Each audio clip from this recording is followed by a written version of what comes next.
기존에 9조 원에서 10조 원 규모였던 수주 잔고가 이 더해지면서 안녕하십니까? 레드버티컬 리서처 오재석입니다.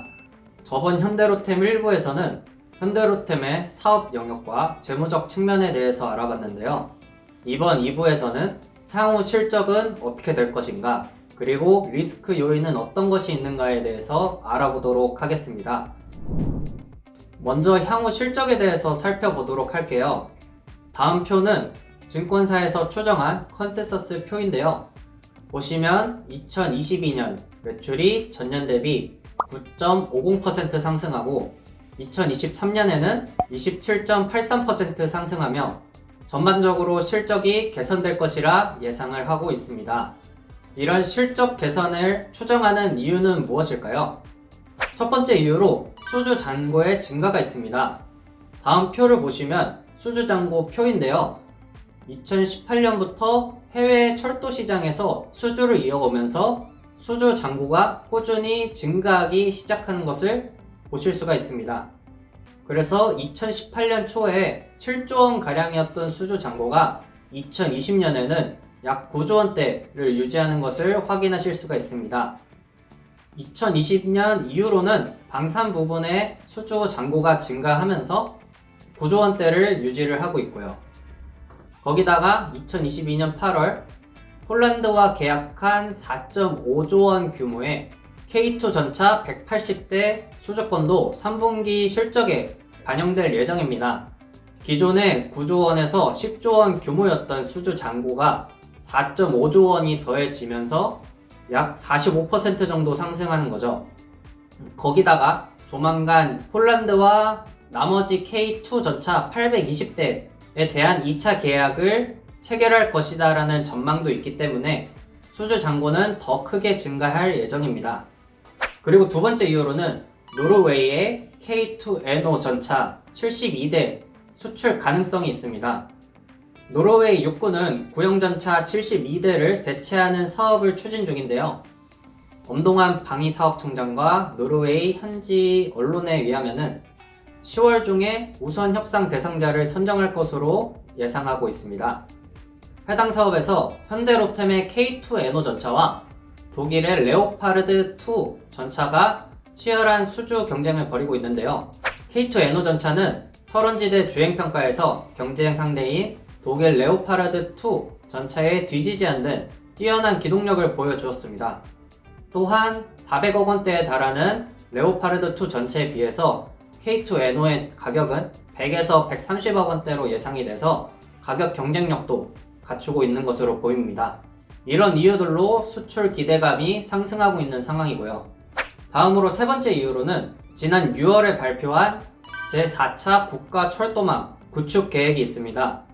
국가철도망 구축 계획은 10년 단위로 진행되는 중장기 법정 계획으로서 철도망 구축의 기본 방향과 노선 확충 계획, 소요재원 조달 방안 등의 내용을 담고 있습니다. 이번 제4차 국가철도망 구축 계획에서는 고속화 서비스 확대 추진, 고속철도 운행지역 확대, 신규 광역철도 건설 등이 예정되어 있어서 앞으로 고속철도의 강점을 가지고 있는 현대로템에 유리한 환경이 조성될 것으로 보입니다. 이렇게 해서 실적 향상에 대한 세 가지 이유를 알아봤고요. 다음은 현대로템의 리스크 요인에 대해서 알아보도록 하겠습니다. 첫 번째 리스크로는 최근 7월에 이슈가 됐었던 철도 차량 담합 사건이 있습니다. 2013년부터 2016년까지, 2019년부터 2020년까지 현대로템, 우진산원, 다원시스 등 국내 철도 차량 제작 기업 3곳이 입찰 담합을 벌이다가 2022년 공정거래위원회에 적발된 사건인데요. 담합으로 인한 수주 금액은 총 2조 원에 달하며 이로 인해서 공정위에서 총 564억 원의 과징금을 부과했습니다. 1차 담합은 2013년부터 2016년까지 현대로템과 우진산원이 가담했는데요. 당시에는 경전철을 제작할 수 있는 기업이 현대로템과 우진산원 이렇게 두 기업밖에 없었습니다.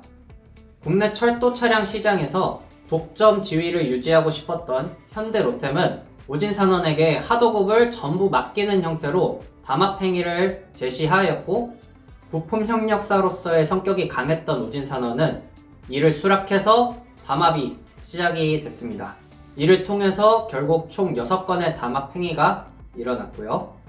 2차 담합은 2019년부터 2020년까지 현대로템, 다원시스, 우진산원 등 국내의 모든 철도 차량 제작 기업이 가담하였습니다.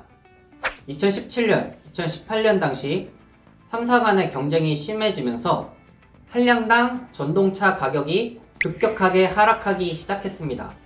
현대로템의 대규모 적자를 유발한 그 시기이죠.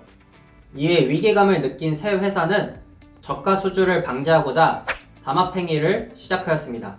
사전에 이 입찰 받을 건수들을 미리 배분을 해서 나누는 형태로 담합을 하였고, 총 5건의 담합행위가 이루어졌습니다. 이렇게 총 2회에 걸쳐서 담합행위가 이루어졌는데요. 현대로템은 이로 인해서 323억 원의 과징금을 처분받았습니다. 근데 웃기게도 이후 제일 먼저 이 담합 조사 과정에서 자진 신고를 하면서 이 과징금을 면제받게 됩니다. 이 과정에서 현대로템은 기업 이미지가 크게 훼손이 됐고요. 또한 담합 행위가 금지됨에 따라 국내 철도 차량 시장에서 독점적 지위를 유지하기 어렵게 됐습니다. 그렇다는 것은 2017년, 2018년처럼 저가 수주 문제를 겪을 수 있다는 얘기가 되겠죠. 두 번째 리스크 요인으로는 현대로템의 국내 철도 차량 시장 독점 문제가 있는데요. 현대로템이 독점 문제로 구설수에 올랐던 것은 한두 번이 아닌데요. 2016년에 더불어민주당의 전현희 위원이 현대로템이 공급하는 전동차는 일본에서 수입한 유사 차량에 비해서 하자도 많고 가격도 싸다. 이는 현대로템이 시장을 독점하고 있기 때문이며, 따라서 철도 차량 시장을 다시 경쟁 체제로 돌려야 된다 라고 지적한 바가 있습니다. 이에 대해 현대로템은 자신들의 차량이 일본의 차량보다 운행 거리와 차량 수가 훨씬 많아서 단순 비교할 수 없으며 한량당 하자의 수는 큰 차이가 없다고 반박을 하기도 했습니다. 이뿐만 아니라 지난 10월 10일에는 국정감사가 있었는데 2021년에 코레일이 발주한 수원발 KTX 16량 입찰에서 현대로템이 수량이 적고 가격이 낮다는 이유로 응찰을 하지 않아서 인천발, 수원발 KTX 사업이 차질을 빚게 됐다라는 의혹이 제기되었는데요. 국내에서 고속철도 차량을 제작할 수 있는 기업은 현대로템밖에 없기 때문에 현대로템이 입찰에 나서지 않게 되면은 사업이 자연스럽게 진행되지 않는 상황입니다. 이에 대해서 현대로템이 해명하기를 고속 차량의 제작은 규모의 경제가 이뤄지지 않으면은 제작 원가가 빠르게 상승하는 구조이다. 그러니까 대규모 발주를 해야지 원가가 낮아지는 구조이다. 근데 해당 사업의 발주량이 16량밖에 되지 않아서 적자를 보게 되어서 그 때문에 입찰을 포기하게 되었다라고 해명을 했습니다.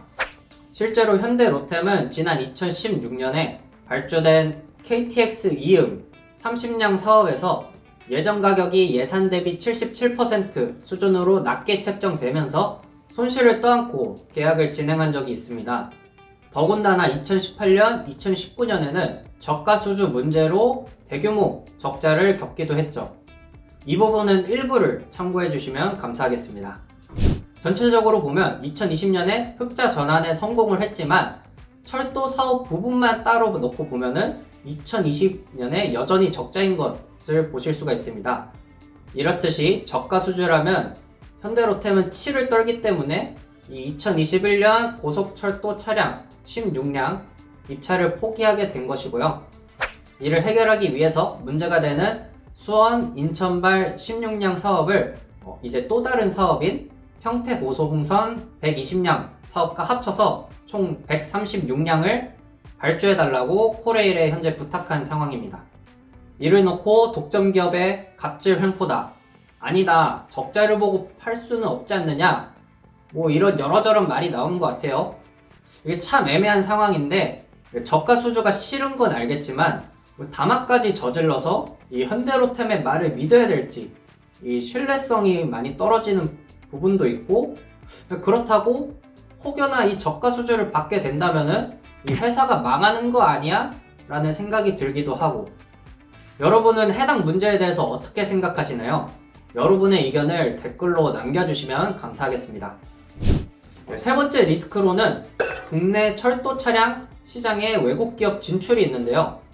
최근 우진산전이 부족한 기술력을 충당하기 위해서 스페인의 탈고, 일본의 도시바와 컨소시엄을 맺어서 고속철도 차량 사업에 진출하겠다라고 지금 말을 해놓은 상황입니다. 이렇게 국내 고속철도 차량에 대해서는 독점적 지위를 유지하고 있었던 현대로템에게 있어서 외국 기업의 시장 침투는 굉장히 위협적인 상황인데요. 독점 체제가 무너지면서 경쟁 체제가 되면은 현대로템의 경쟁력이 강화될 것이다 라는 의견이 있는 반면에, 이 KTX를 국산화시키는데 26년이 걸렸는데 이 시장 파일을 뺏기면 어떡하냐 라는 우려의 목소리도 나오고 있는 상황입니다. 네, 이렇게 해서 오늘은 현대로템의 향후 실적 전망과 리스크 요인에 대해서 알아봤고요. 도움이 되셨다면 구독과 좋아요 부탁드리겠습니다. 시청해주셔서 감사합니다.